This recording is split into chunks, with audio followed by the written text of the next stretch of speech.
Oi, gente, tudo bom com vocês? Hoje vamos ver os capítulos 23 e 24 do livro de vocês, porque ambos falam sobre verbo, tá bom? Então vamos lá. Verbo é a palavra variável que exprime ação, estado ou fenômeno, ok? Nós temos flexões verbais. O verbo é a classe gramatical que consegue ter algumas flexões, tá? Então, ó, ela vai variar em pessoa, tá? Primeira, segunda ou terceira pessoa, tá? Do plural ou do singular. Então, pessoa, primeira, segunda ou terceira, número, singular ou plural, ok? Tempo, presente, passado, futuro. Modo, indicativo, subjuntivo, imperativo. E voz, passiva, voz ativa e voz recíproca, ok? Então, vamos lá. Tempo, conforme a necessidade de comunicação, os tempos verbais que caracterizam o momento se apresentam da seguinte forma. Presente, que é o fato atual. Ouço o canto do Uirapuru. Pretérito perfeito, que é um passado de fato concluído, de fato terminado. Ouvi o canto do Uirapuru. Pretérito imperfeito, que é o passado de fato não concluído. Naquele tempo, ouvia o canto do Uirapuru. Pretérito mais que perfeito, que é um passado, o fato anterior a outro também do passado. Quando você me encontrou, eu já ouvira o canto do Uirapuru. Futuro do presente, que é um fato posterior a um momento do presente. A partir de agora, ouvirei o canto do Uirapuru. Futuro do pretérito, fato posterior a um momento do passado. Se eu tivesse lá, ouviria o canto do Uirapuru. Tá? Modo. São 3 os modos verbais que têm a ver com o posicionamento do falante. Indicativo, que é aquele que enuncia o fato de modo real, positivo e certo. Isso aconteceu comigo.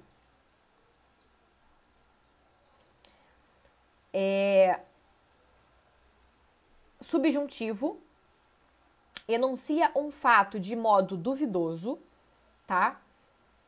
E se isso acontecesse comigo? E imperativo, que vai enunciar uma ordem, um pedido, um conselho, uma súplica, ok? Faça a coisa certa, ok? E a voz verbal é aquela que vai se referir à ação. Ela pode ser ativa, quando o sujeito é agente, ou seja, é ele quem pratica a ação. Exemplo, eles comentavam a questão. Eles quem? Tá? Quem comentavam a questão? Eles. Então, eles é o meu sujeito, ok? Eles comentavam, eles praticavam a ação. A voz pode ser passiva, tá? Quando o sujeito é paciente, ou seja, ele vai receber a ação. Então, ó, o furto é praticado por ele. Quem é praticado por ele? O furto. Então, o furto é o meu sujeito. Ele recebe ou pratica a ação? Recebe. Ok?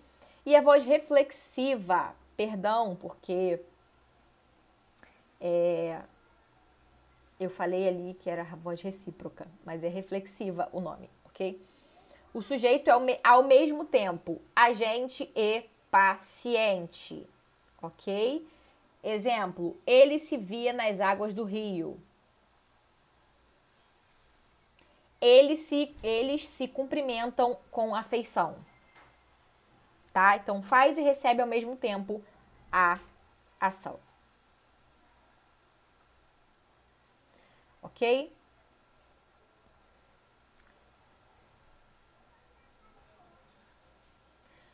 Aí nós entramos em conjugação verbal. Não, pera. Não, isso mesmo. Conjugação verbal. É porque eu tô olhando aqui pelo e-book, me confundi aqui. Conjugação verbal. Tem aí um quadro, tá? Mostrando o indicativo, o subjuntivo, ok? E logo depois o imperativo. Aí tem um quadrozinho, né? Com a voz ativa, com a voz passiva e com os tempos verbais, ok? Aí vem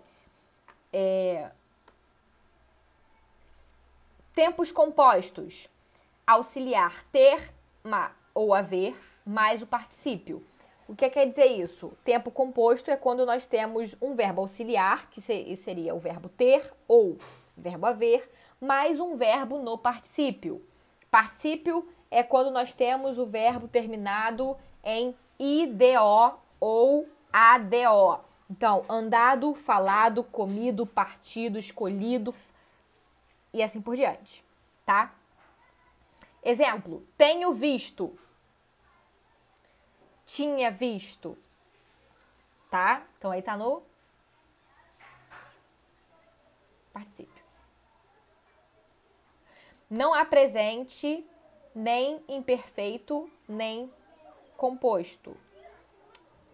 Não há o presente, nem o imperfeito composto, tá? Não existem esses tempos, presente, composto ou imperfeito composto. Imperativo. Na formação do imperativo, observa-se o seguinte: o imperativo afirmativo é o formado a partir das segundas pessoas do presente do indicativo sem o S no final e das demais pessoas no presente do subjuntivo sem alterações do imperativo negativo. Peraí, gente, me perdi. Sem alterações. Outro pontinho. O imperativo negativo é formado integralmente do presente do subjuntivo sem alterações. Aí nós temos aí, ó, verbo ver. No afirmativo, tu vê, você veja, vejamos nós, vede vós, vejam vocês. E no negativo, não vejas tu, não veja você, não vejamos nós, não vejais vós, não vejam vocês. Ok? Agora, lá no capítulo 24... Calma aí.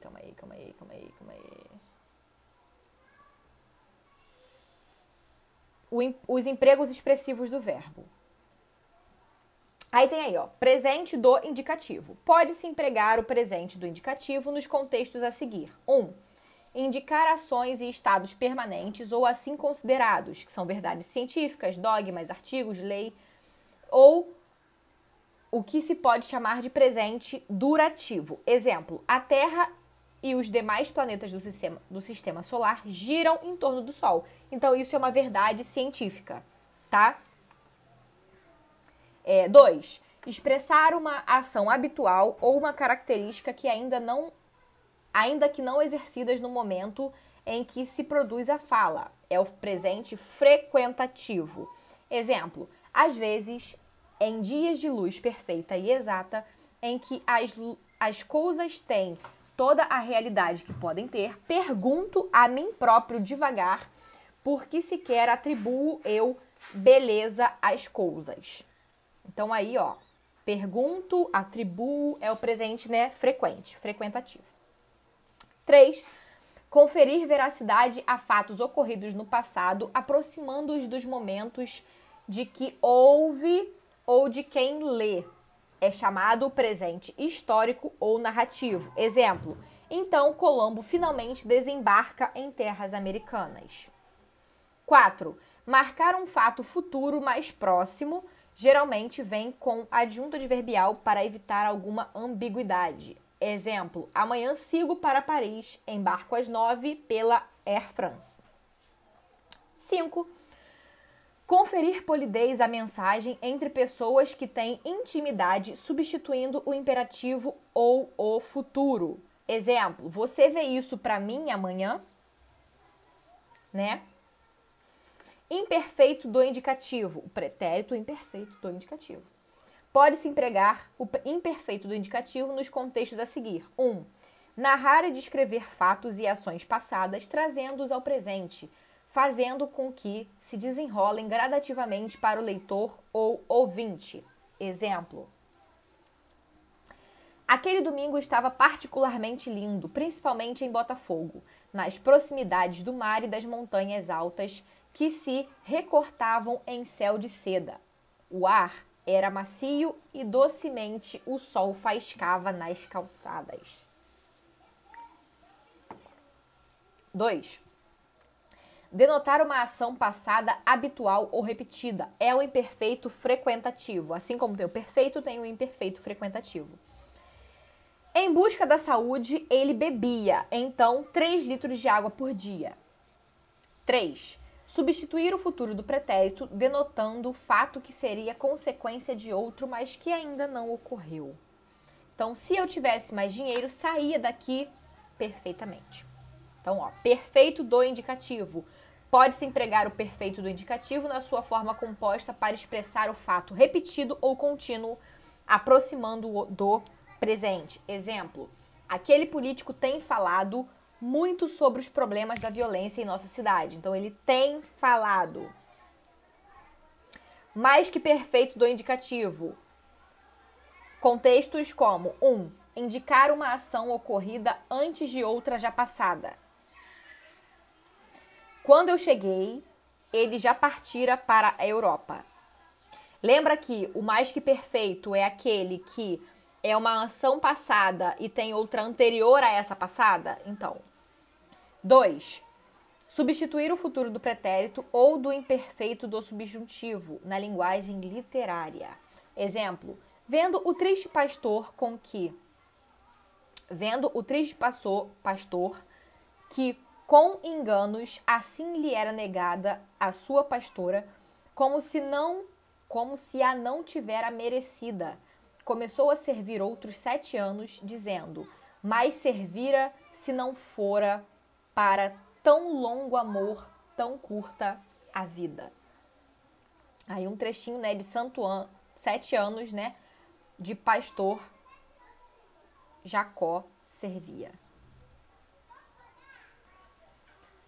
Futuro do pretérito pode ser empregado como 1. Exprimir possibilidade, dúvida ou incerteza. Exemplo, terá ela forças para superar tais obstáculos? 2. Substituir polidamente o presente. Exemplo, nesse instante, pensamos sobre o assunto. Você me dirá, como pôde isso acontecer? 3. Indicar caráter imperativo. Honrarás pai e mãe. E 4. Indicar outros valores do presente. Que horas serão agora? Neste momento, ele estará pensando nela. Futuro do pretérito, que podem ser empregados no contexto 1. Exprimir incerteza, probabilidade e dúvida. Exemplo, nós teríamos à época uns 12 anos.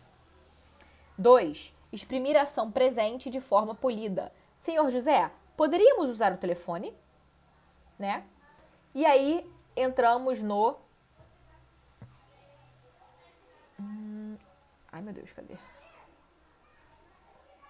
Infinitivo e no gerúndio. Infinitivo é quando nós temos a forma verbal sem flexionar, tá? Ele termina em R. Então, andar, amar, correr, partir, sorrir, dormir e assim por diante. E gerúndio é quando nós temos a ação verbal acontecendo. Termina em NDO. Andando, dormindo, comendo, sorrindo, pensando, brincando, surtindo, partindo e assim por diante. Destacam-se neste capítulo algumas observações interessantes sobre o emprego dessas duas formas nominais. A intenção não é esgotar o assunto, mas destacar os aspectos mais importantes. O infinitivo e sua flexão.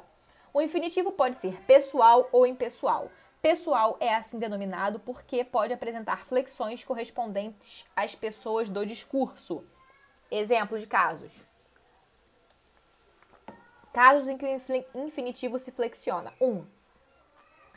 Quando tem sujeito claramente expresso, ou seja, quando o pronome pessoal ou substantivo está na mesma oração que o infinitivo, geralmente ao seu lado. É um caso de flexão obrigatória. Exemplo: é melhor nós sairmos daqui imediatamente. 2. Quando se refere a um sujeito não expresso que se quer dar a conhecer pela desinência verbal, até mesmo para evitar algumas ambiguidades. Exemplo: explicaremos a ele as razões de cada novo produto que importarmos. Casos em que não há flexão obrigatória no infinitivo. 1. Quando, ao contrário dos casos anteriores, o sujeito do infinitivo ou oração reduzida de infinitivo é o mesmo que o sujeito ou o objeto da oração anterior. Tendo sido expresso de alguma forma na primeira oração, o sujeito está evidente, não precisa figurar outra vez no mesmo enunciado. É importante observar nas frases a seguir que é muito mais elegante a não flexão. Exemplo: disseram inverdades só para agradar o patrão. Convidou os colegas a participar do debate. Ok? 2. Quando não há um sujeito expresso, em outros termos, quando o pronome pessoal ou substantivo vem antes da preposição que rege o infinitivo, caso em que a flexão é facultativa, isto é, pode-se usar o infinitivo no plural, embora seja mais interessante não flexionar. Exemplo: os dados servem para instruir ou para instruírem os debates. Encontraram-se na reunião a fim de deliberar ou deliberarem sobre as medidas geradas pelo povo pelo novo decreto.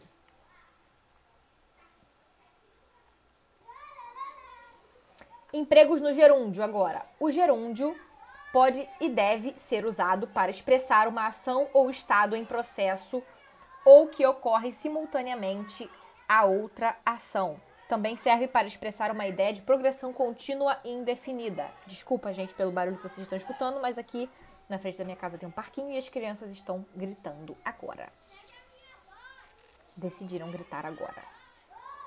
Então, exemplo: e também as memórias gloriosas daqueles reis que foram dilatando a fé, o império e as terras viciosas de África e de Ásia andaram devastando.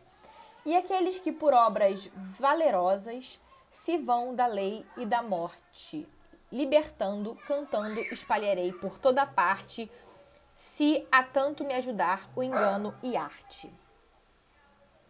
Combinando com os auxiliares estar, andar, ir e vir, o gerúndio marca uma ação chamada durativa, mas com algumas diferenças. Exemplos: 1. Estar revela um momento rigorosamente definido. Então, está havendo uma confusão nas ruas. 2. Andar transmite a ideia de movimento reiterado ou intenso. Andaram comentando sobre sua atitude. 3. Ir indica a ação durativa realizada de forma progressiva. Aos poucos, o time foi dominado,